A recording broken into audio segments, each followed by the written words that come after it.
Oke,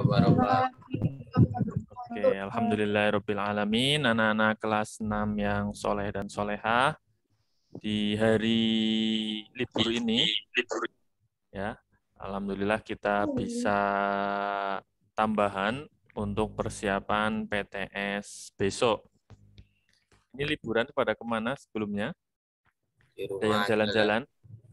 Di rumah, Tat. Di rumah saja, nggak pergi-pergi. Nggak lah, belajar. Oke.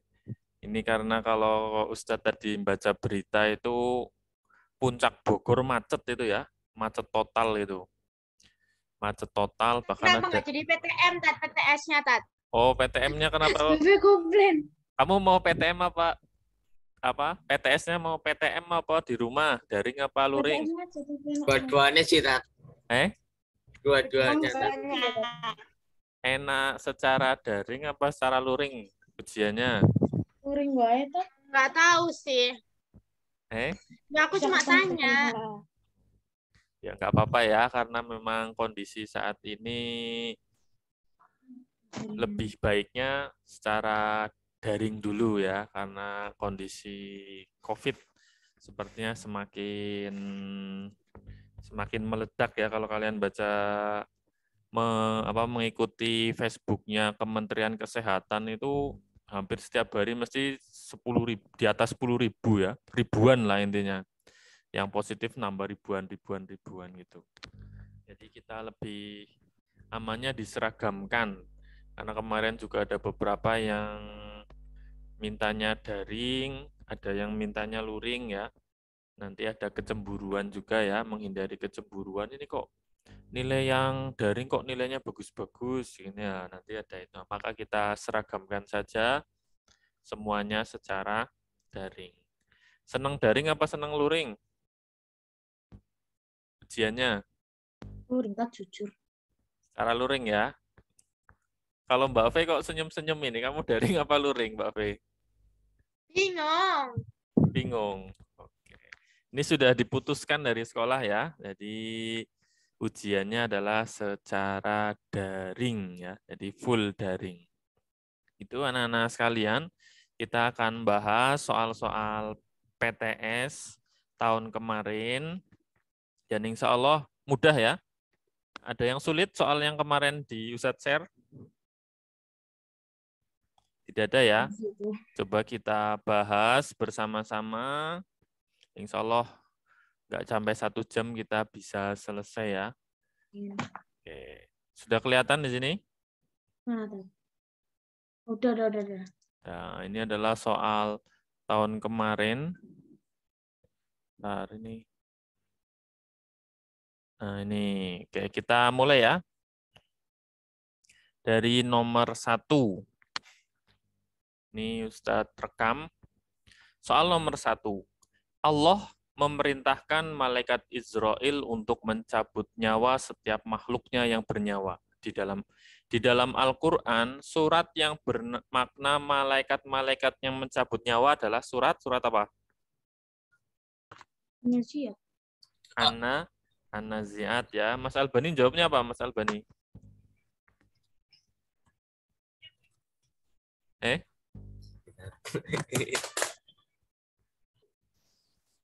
Surat An-Nazi'at ya. Kalau An-Naba itu artinya apa kalau An-Naba? Berita besar. An-Naba adalah berita besar. Kalau An-Nazi'at itu golongannya surat apa? Makiyah. Makiyah ya. Makiyah. Kalau diturunkannya setelah surat apa? An-Nazi'at diturunkan setelah surat An-Naba ya. Karena ini soal tahun kemarin seperti ini, tapi kalau kita lihat kisi-kisinya. Kalau kalian lihat kisi-kisinya di sini ditulis, ini suaranya siapa ya? Siswa mampu memahami urutan diturunkannya surat An-Nazi'at ya. Berarti terkait surat An-Nazi'at kalian harus tahu urutannya. Itu diturunkan setelah surat An-Naba ya. Diturunkan setelah surat An-Naba. Oke, kita lanjut soal nomor 2.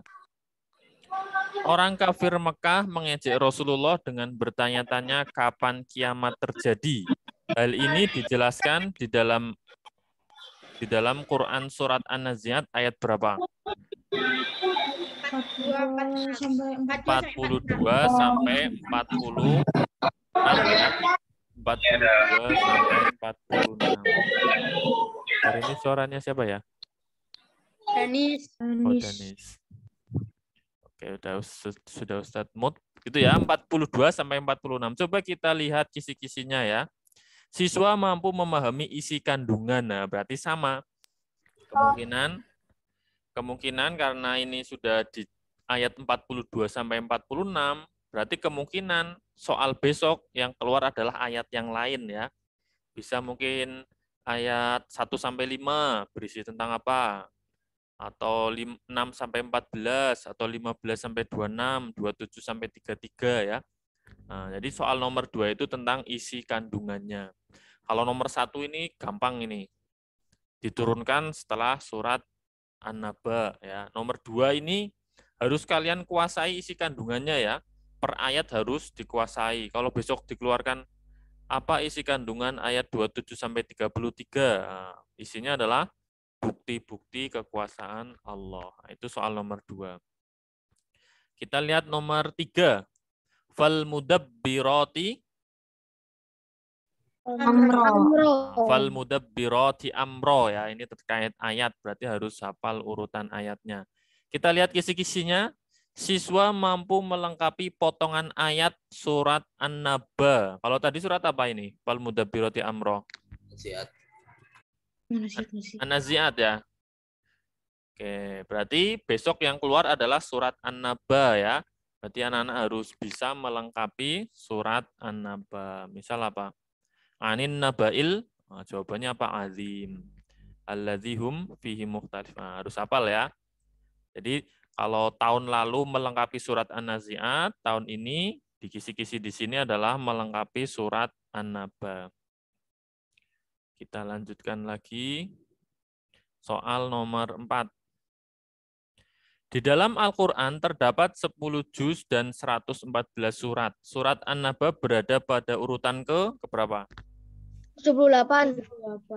78 ya. 78. Kita lihat kisi-kisi nomor 4.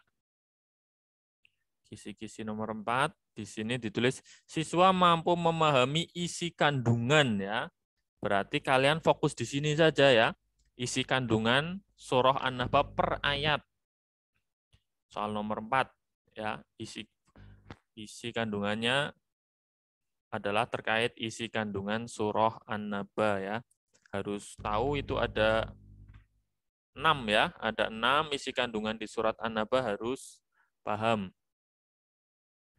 Selanjutnya kita lihat soal nomor 5. Di akhirat orang kafir sangat menyesal harus mempertanggungjawabkan perbuatannya selama di dunia dan berandai-andai untuk menjadi tanah ya.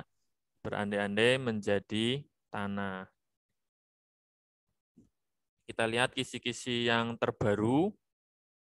Nomor 5, siswa mampu memahami isi kandungan An-Nazi'at. Oke, ini An-Nazi'at ya. Isi kandungannya. Kalau yang ini isinya An-Naba ya. Nomor 6, ayat 15 sampai 26 surat An-Nazi'at berisi tentang apa? Kisah Nabi Musa menghadapi Fir'aun. Kisah Nabi Musa menghadapi Fir'aun. Kita lihat kisi-kisinya. Isi kandungan juga ya. Berarti 4, 5, 6, 7 itu terkait isi kandungan semua ini ya. Isi kandungannya harus kalian kuasai. Kalau di sini, jadi per ayat ini tentang apa harus paham ya. Di dalam Al-Quran surat An-Naba tertulis setelah surah Al-Mursalat ya. Kalau di Al-Quran kan habis Al-Mursalat An-Naba. Namun ketika diturunkan surat An-Naba diturunkan setelah surat Al-Ma'arij. Al-Ma'arij ya. Oke, itu. Nomor 8, sebutkan 3 bukti kekuasaan Allah yang dijelaskan di dalam Quran surat An-Naba. Apa saja bukti kekuasaan Allah? Menciptakan langit tanpa tiang. Menciptakan langit tanpa tiang. Terus apa lagi? Mendatangkan malam dan siang. Mendatangkan malam dan siang. Satu lagi? Menegakkan gunung. Memancarkan. Oke, itu ya, menghamparkan bumi, menegakkan gunung, dan lain sebagainya ya. Ini juga terkait isi kandungan juga ini. Sama kayak di kisi-kisi juga tentang isi kandungan. Jadi ternyata yang untuk Al-Quran, ini kan Al-Quran ya, berarti kan materi yang perlu kalian garis bawahi tentang isi kandungannya ya. Isi kandungan, urutan surat setelah ini surat apa, dan melengkapi ayat. Jadi di sini melengkapinya adalah surat An-Naba. Berarti kalian fokus murojaah surah An-Naba. Lanjut KD 3.10. Mad tobi'i disebut juga dengan Mad asli. Mad asli ya, mad asli. Ini terkait mad. Berarti kalau di kisi-kisi sudah hukum mad ya ini ya. Siswa mampu memahami nama lain mad tobi'i ya, nama lain mad tobi'i. Berarti di sini juga sama ya. Berarti kemungkinan besok soalnya kayak gini, mad tobi'i disebut nama lain mad tobi'i. Tobi'i secara bahasa artinya apa? Biasa. Biasa ya. Mad tobi'i nama lainnya biasa. Kalau yang di sini habis mad tobi'i. Siswa mampu menyebutkan hukum bacaan mad pada ayat yang disajikan. Oh, berarti contohnya ini ya. Nah, ini amma yatasaalun. Artinya apa? Artinya. Ada hukum bacaan apa di sini? Mad wajib mutasil. Mad wajib mutasil ya, mad wajib mutasil. Nomor 12, mad tobi'iyah bertemu dengan huruf hamzah dalam satu kata. Mad wajib mutasil lagi ya. Kalau yang di kisi-kisi apa ini? Siswa mampu menyebutkan cara membaca mad wajib mutasil. Cara membacanya gimana? Berapa harokat? 6 harokat.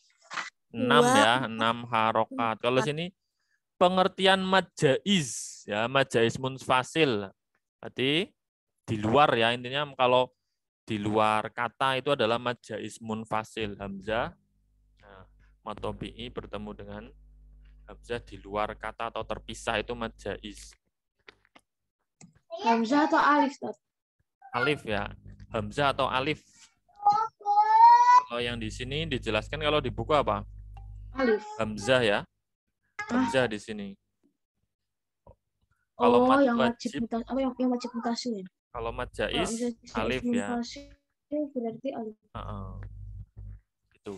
Kalau di sini dijelaskan siswa mampu memahami pengertian mad jaiz, siswa makna munfasil. Munfasil maknanya apa? Terpisah atau di luar terpisah kata. Ya. Oh, kalau di sini sama ya. Terpisah atau di luar kata adalah pengertian dari munfasil. Nah, mungkin bisa jadi besok soalnya dibalik ya. Munfasil artinya itu. Jadi biasanya mirip-mirip dengan tahun sebelumnya, cuman dibolak-balik ya. Nomor 14, cara membaca mad wajib munfasil adalah panjangnya berapa harokat? 6 harokat. Itu mad wajib munfasil atau mutasil? Ini harusnya mad wajib mutasil ya. Ini salah ketik ini berarti. Harusnya mad wajib mutasil. Ini bukan munfasil. Nomor 15, innama anta. Hukum bacanya apa? Mad jaiz munfasil. Mad jaiz munfasil. 16. Jelaskan pengertian mad jaiz munfasil.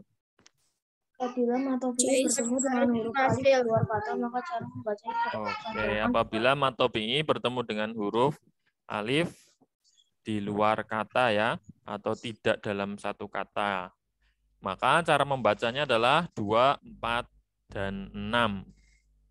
Nah, itu jadi KD yang kedua adalah terkait hukum bacaan mad ya. Kalian harus tahu pengertiannya, mad jaiz, mad wajib, mad tobi'i, cara membacanya, dan tahu contohnya ya.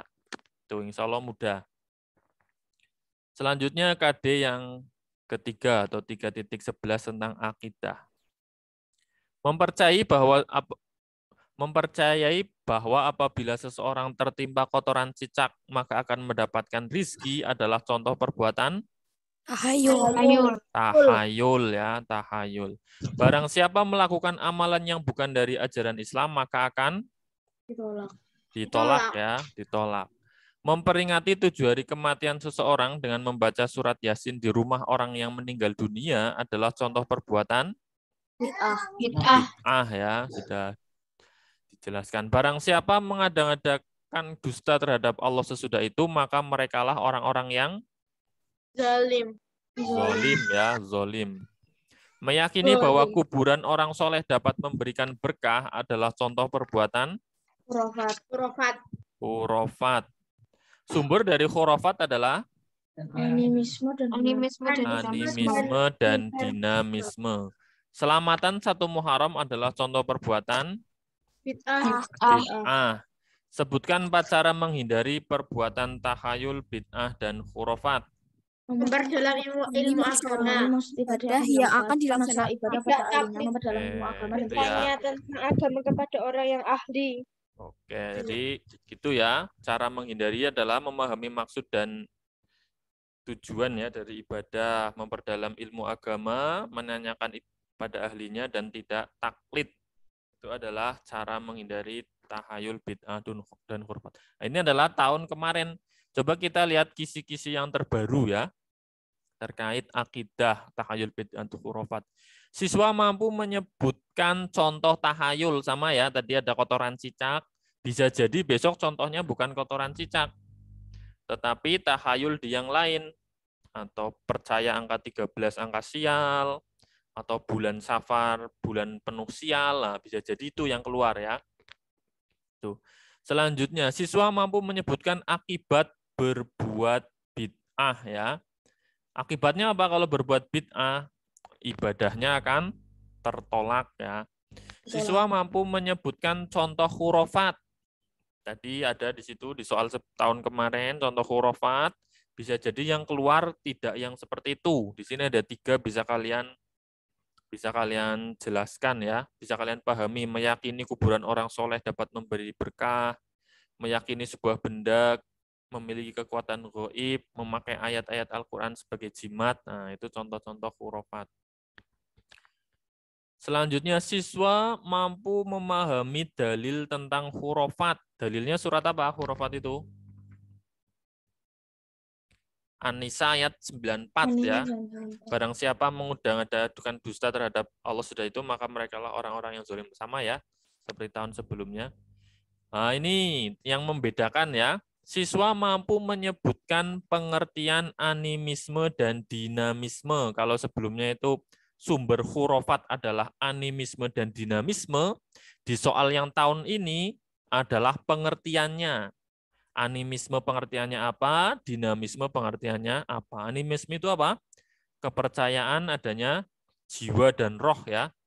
Kalau dinamisme terkait apa? Kepercayaan adanya kekuatan dalam diri manusia, hewan, tumbuh-tumbuhan, dan benda-benda ya. Biasanya terkait benda-benda.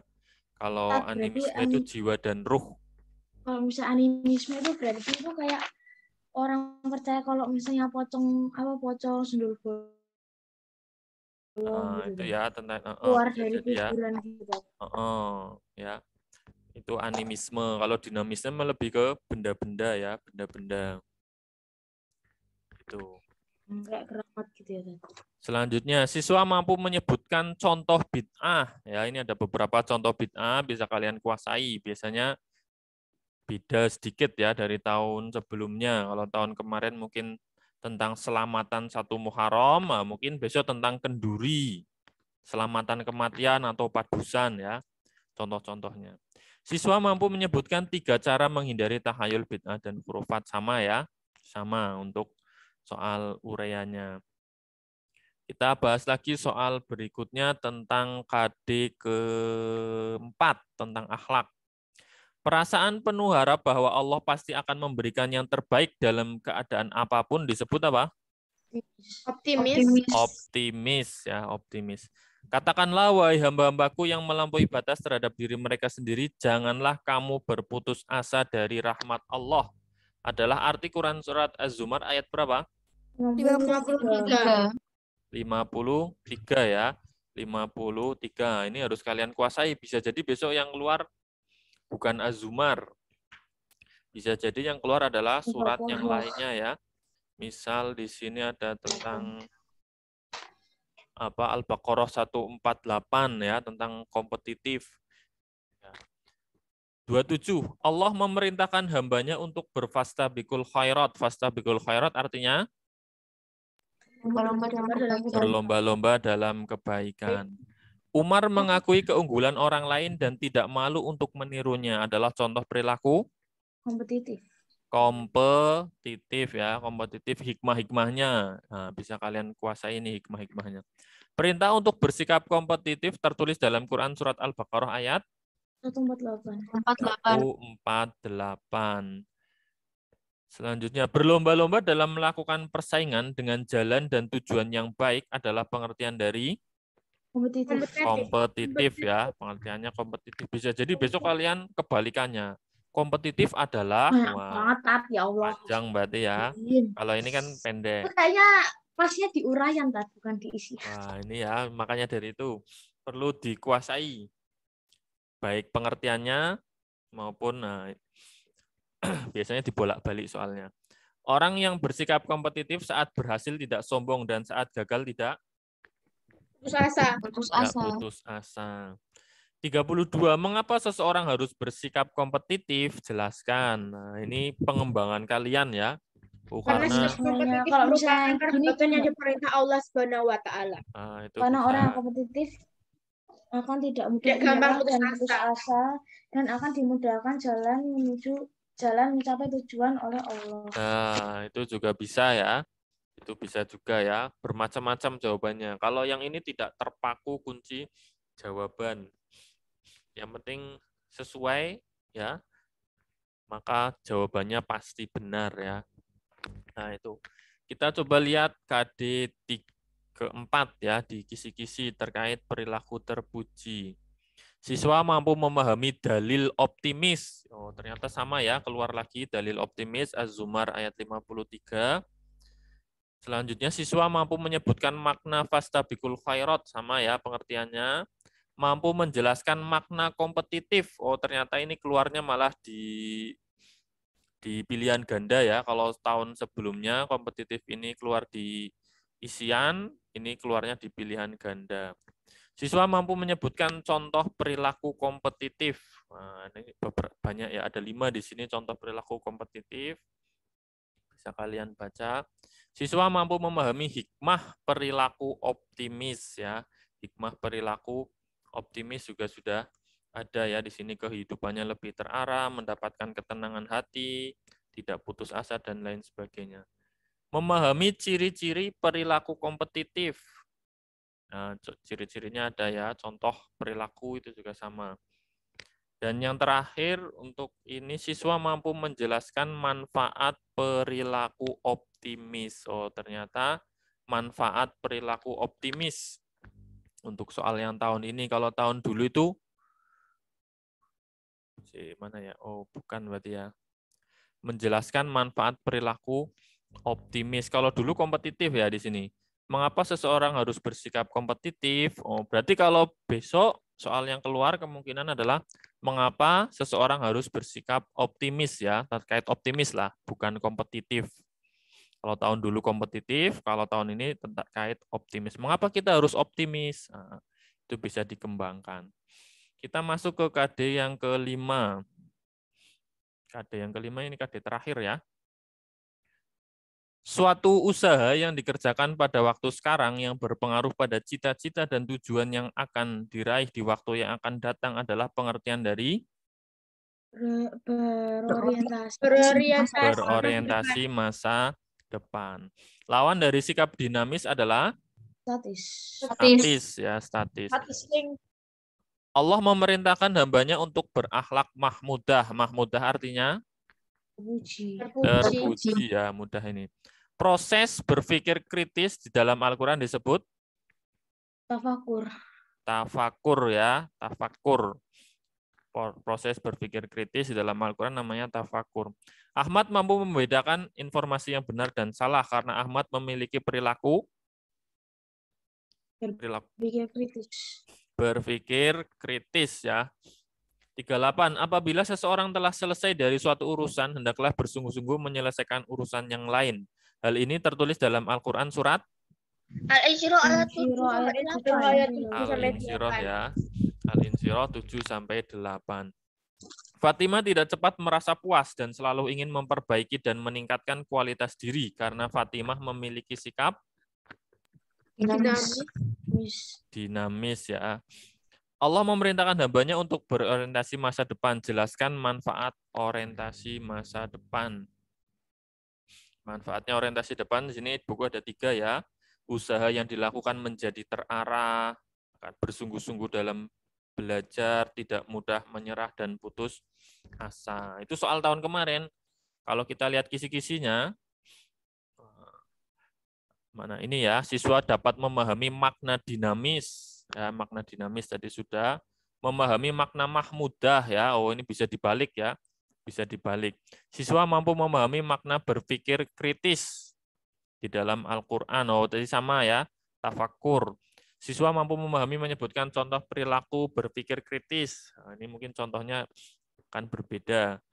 Menyebutkan contoh perilaku kompetitif, menyebutkan dalil dinamis. Dalil dinamis itu apa? Sama ya, Al-Insyirah ayat 7-8. Kalau dalil berorientasi masa depan adalah Al-Hasyr ayat 18. Dan terakhir, siswa dapat menyebutkan manfaat berpikir kritis. Manfaat berpikir kritis. Kalau yang di sini manfaat berorientasi masa depan.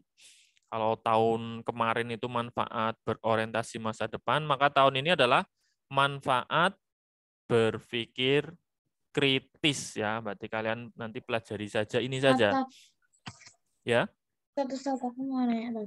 Kan itu kan suruh kalau misalnya disuruh dijelaskan manfaatnya itu berarti pakai kalimat atau boleh per poin gitu tadi. Langsung per poin nggak apa-apa ya. Langsung per poin. Menyebutkan manfaat berpikir kritis. Berarti yang pertama di buku sini apa? Mampu menyelesaikan masalah. 2, mampu membedakan antara informasi yang benar dan salah. 3, membantu dalam pengambilan keputusan. Nah, gitu saja. Ini pasti besok keluar ya. Nah, kalian hafalkan 3 itu. Manfaat berpikir kritis. Nah, gitu. Jadi kalau soal tahun kemarin kalau kita perhatikan itu jumlah soalnya ada 40. Tahun ini ternyata hanya 35 ya. 35. Berarti soalnya lebih sedikit. Kakak kelas kalian kemarin ada 40 soal. Kalau kalian kalau berdasarkan kisi-kisi ini hanya 35 soal saja ya. Harusnya lebih Irit banyak. Kan baik, Tat. Irit kan baik, Tat. Oh, gitu, lebih sedikit lebih baik. Ustadz. Ya. Besok boleh pakai tip X nggak? Besok nggak usah ya, dicoret saja. Kalau ada yang salah dicoret-coret saja. Kalau misalnya ada salah penulisan nggak apa-apa kan di tip X. Itu soalnya sangatlah mempengaruhi apa ya?